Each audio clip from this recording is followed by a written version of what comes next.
রায়া চিন্ময়ী মন্দির মোহনপুরে তার যে প্রতিষ্ঠাতা এবং কুম্ভ বিশ্ব ক্যাম্প শিরোমণি সেই উপলক্ষে আমাদের মাঝে উপস্থিত রয়েছেন মঞ্চে, যাকে আমরা শুধু আমরা না সারা পৃথিবী জানে এমন একজন ব্যক্তি আজকে আমাদের মধ্যে রয়েছেন। আমাদের সবার পূজনীয় শ্রী মোহন ভগতজি, সরসংচালক রাষ্ট্রীয় স্বয়ংসেবক সংঘ। আমি সমস্ত ত্রিপুরাবাসীর পক্ষ থেকে ওনাকে স্বাগত জানাচ্ছি। এরকম একটা আমরা ভাবতে পারি না যে যা শুনলাম যে দুদিনের উনি সময় দিয়েছেন।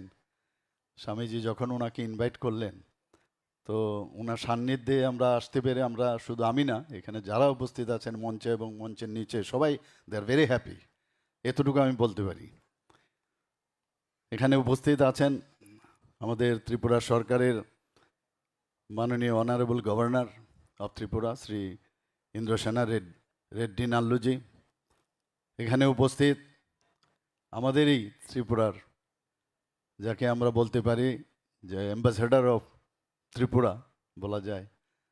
একটু আগে বলা হয়েছিল যে এখানে তেলেঙ্গানার রাষ্ট্রপতিজি আর তেলেঙ্গানার রাজ্যপাল এখানে এসছেন, আর আমাদের এখান থেকে তেলেঙ্গানাতে রাজ্যপাল গেছেন, এখন তো মহারাষ্ট্রে চলে গেছেন। আমাদের সবারই প্রিয় আদরণীয় শ্রী জিষ্ণুদেব বর্মা মহোদয়, অনারেবল গভর্নর মহারাষ্ট্র। এখানে অনারেবল মিনিস্টার পাওয়ার অন্যান্য দপ্তরের মাননীয় মন্ত্রী শ্রী রতনলাল নাথ মহোদয়। উপস্থিত রয়েছেন শ্রী সিআর রাঘবেন্দ্র, পদ্মশ্রী অ্যাওয়ার্ডি।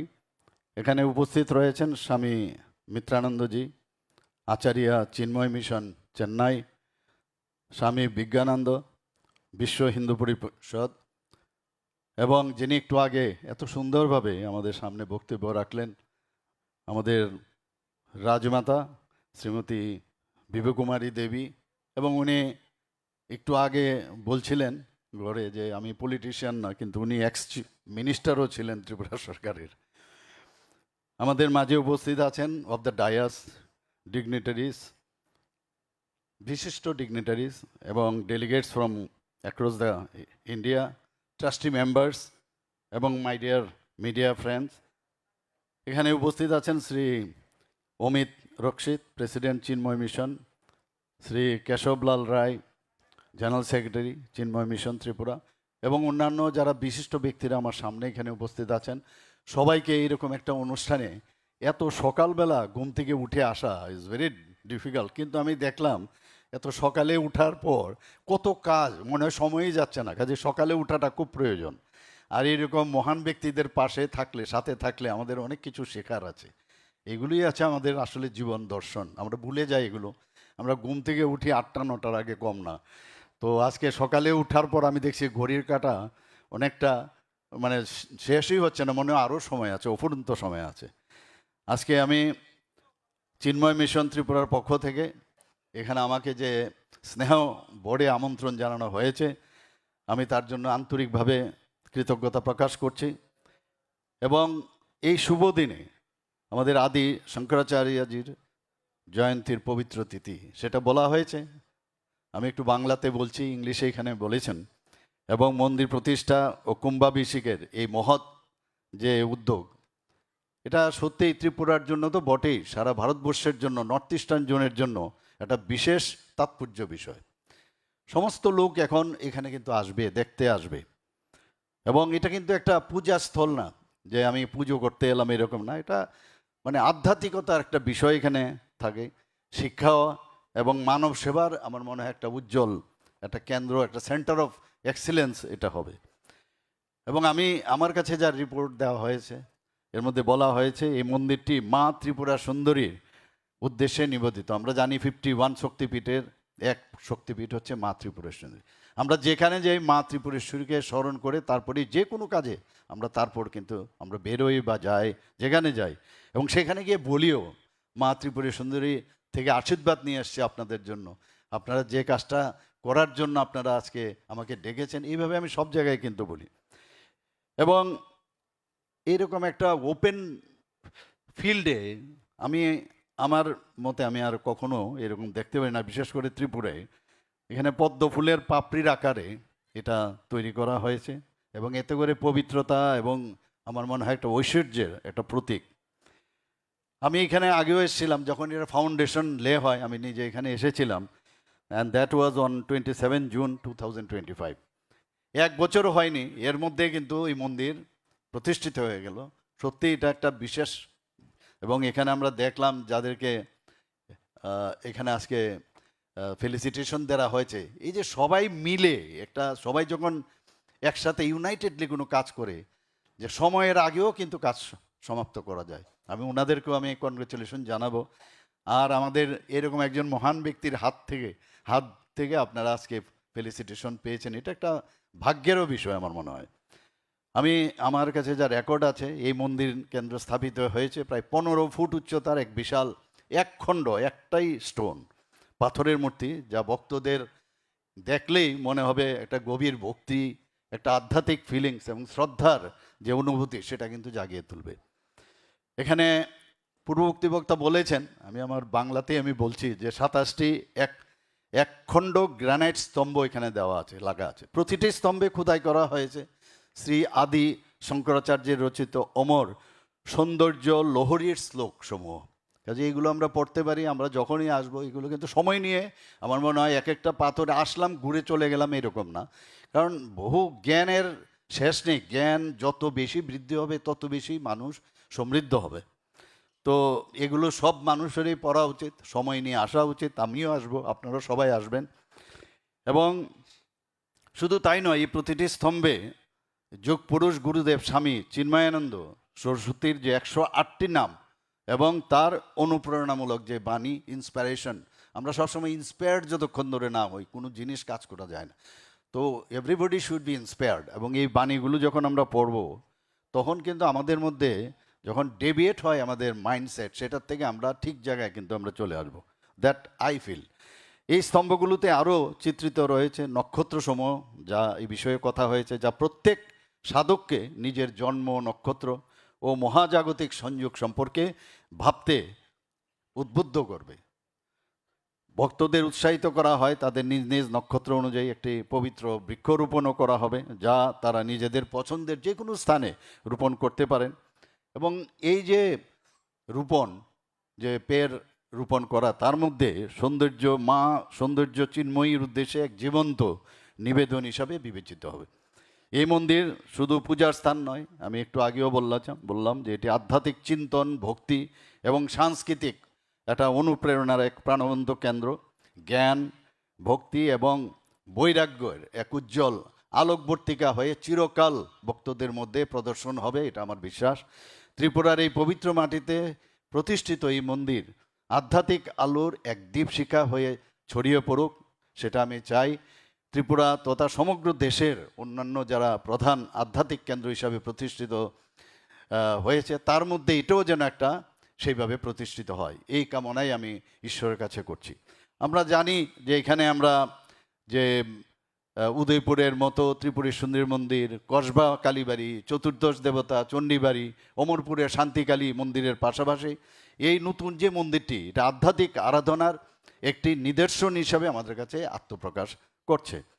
আমাদের রাজ্যের ধর্মীয় পর্যটন, এটা নিয়ে আমরা অনেক কাজ করছি সরকারের তরফ থেকে বিভিন্ন জায়গায়, এবং এর মধ্যে এটাও কিন্তু আজকে কিন্তু একটা এই ধর্মীয় পর্যটনের মধ্যে একটা পালক কিন্তু আজকে আমরা বুঝতে পারলাম। এটা ভারতবর্ষ আধ্যাত্মিক চেতনা ও বিকাশের তীর্থভূমি, আমরা সবাই জানি।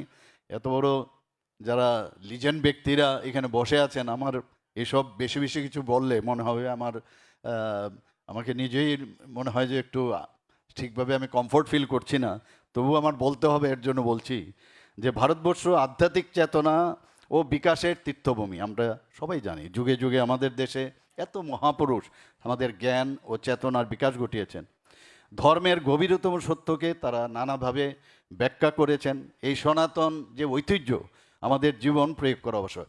সনাতন ধর্ম ছাড়া আমাদের এখন বাঁচা, ভারতবর্ষে আমাদের কিন্তু পৃথিবীর আর কোনো জায়গা নেই যেখানে এই যে সনাতন ধর্ম, হিন্দু ধর্ম, আমাদের সনাতনী যেসব আমাদের চিন্তা। আমরা কিন্তু এর থেকে সরে গেছিলাম, এখন কিন্তু আবার নতুনভাবে এর মধ্যে একটা আবার নতুনভাবে শেখার নেক্সট যে জেনারেশন তাদের মধ্যে এটাকে দেওয়া এবং তাদেরকে বোঝানো, এটা আমাদের সবার দায়িত্ব হয়েছে।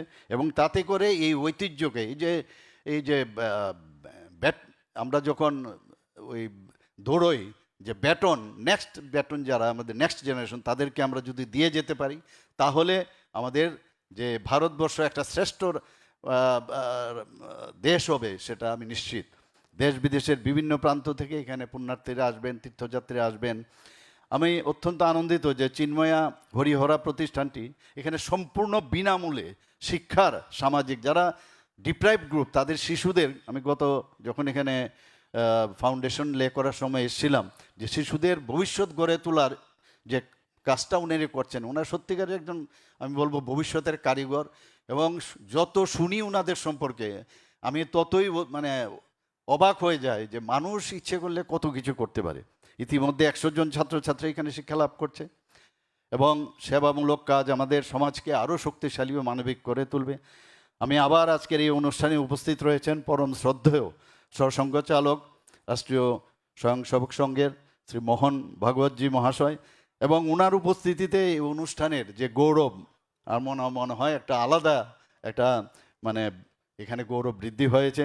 আমি শ্রদ্ধেয় সরসংঘ চালক মহাশয়কে আন্তরিকভাবে আমি স্বাগত জানাচ্ছি ত্রিপুরাতে, অভিনন্দন জানাচ্ছি এবং শুভেচ্ছা জানাচ্ছি।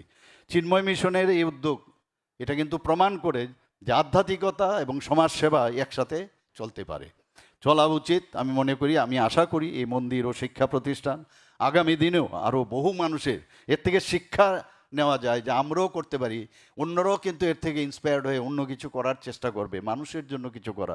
We are born for others, we are not for us. এই যে বিষয়টা, এই যে moral science, this very important. আমার কাছে যা খবর আছে বা যা দেওয়া আছে, চিন্ময় মিশন 1953-তে প্রতিষ্ঠিত হয় এবং এইরকম দূরদর্শী সম্পূর্ণ সাধক আমি বলবো এবং আধ্যাত্মিক গুরু স্বামী চিন্ময়ানন্দ মহারাজ এই মিশনের প্রতিষ্ঠা করেন। চিন্ময় মিশন একটি বিশ্বব্যাপী সংগঠন। এখানে আজকে যখন ঘরে বসেছিলাম বিষয়ে আলোচনা হচ্ছিল, বেদান্তের কালজয়ী জ্ঞানের মাধ্যমে ব্যক্তি ও সম্প্রদায়ের অন্তর্নিহিত, যেটা বারবার সবাই বলে, ভিতরে everything we have, everything you are gifted by the god. কাজে এটাকে যে মানে বের করা, বাহ্যিক চেতনার বিকাশের যে প্রতিশ্রুতিবদ্ধ হওয়া, আমাদের ভিতরেই সব কিছু রয়েছে, খালি এটাকে এক্সপ্লোর করা। সেটা এই ধরনের যখন ইনস্টিটিউশনে আমরা আসব, আমরা সেইভাবে চিন্তা করলে we can explore our self. সারা ভারতবর্ষ এবং বিশ্বের 25টিরও বেশি দেশে চিন্ময় মিশনের 3 শতাধিক কেন্দ্র রয়েছে। চিন্ময় মিশন প্রজন্মের পর প্রজন্ম ধরে মানুষের হৃদয় ও মনকে সৃজনশীল সৃষ্টিতে নিয়োজিত রাখতে, আধ্যাত্মিক যে জ্ঞানকে ব্যবহারিক শুধু জ্ঞান করলো, সেটাকে যে ইমপ্লিমেন্টেশন করা, মানে সমাজের মধ্যে যদি ইমপ্লিমেন্টেশন করা যায়। আমরা অনেক সময় অনেক জায়গায় আমি দেখি অনেক বড় বড় যে আধ্যাত্মিক যে সেন্টার আছে, তো আমি দেখেছি ওখান থেকে প্রোডাক্টস বেরোয়, কিন্তু তারপরে সমাজে কিন্তু তাদেরকে দেখা যায় না। তো এই ধরনের যে সেন্টার আছে সেখান থেকে বেরিয়ে মানুষের জন্য কাজ করবে, সমাজের জন্য কাজ করবে। এই মিশনের যে মেইন উদ্দেশ্য, যে যারা সময়ব্যাপী সর্বাধিক সুখ প্রদান করা, মূল্য বোধ, যে সমৃদ্ধ শিক্ষা, স্বাস্থ্য পরিষেবা, যুব সম্প্রদায়ের বিকাশ, সাংস্কৃতিক কর্মকাণ্ডের সাথেও যুক্ত থাকা প্রয়োজন। এখানে আজকে আমি রাজ্য সরকারের পক্ষ থেকে এবং একজন সাধারণ মানুষ হিসাবে আমি বলতে চাই যে এই ধরনের যে মহৎ কাজ ও জনমূলক কাজ আপনারা করছেন, সরকার আপনাদের পাশে থাকবে। আপনাদের এই জমি আমরা দিয়েছি, কিন্তু তাছাড়াও আরও যা যা দরকার লাগবে, যখন আপনাদের মনে হয় যে এটা আমাদের পক্ষে সম্ভব হবে, আপনারা আসবেন। এবং আমি সবসময় খবরও রাখি, এখানে রতনবাবুও আছেন, এবং এইভাবে আমরা চাই যে আমাদের ত্রিপুরাতে নতুন কিছু একটা হোক, ত্রিপুরার মানুষ এতে বিশেষ করে উপকৃত হবে। পরিশেষে আমি মহতী অনুষ্ঠানের সার্বিক সফলতা কামনা করছি এবং সকলের মঙ্গল ও শান্তি প্রার্থনা করি। নমস্কার, জয় Hind.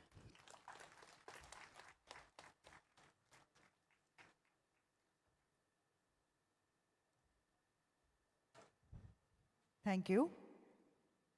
We are also delighted to have with us today the son of the soil, His Excellency, Governor of Maharashtra, Shri Jishnudev Verma, who has been very deeply involved with the Chenmay Mission Agartala. In fact, the land that we are on, standing on today, where the mandir and the school are established,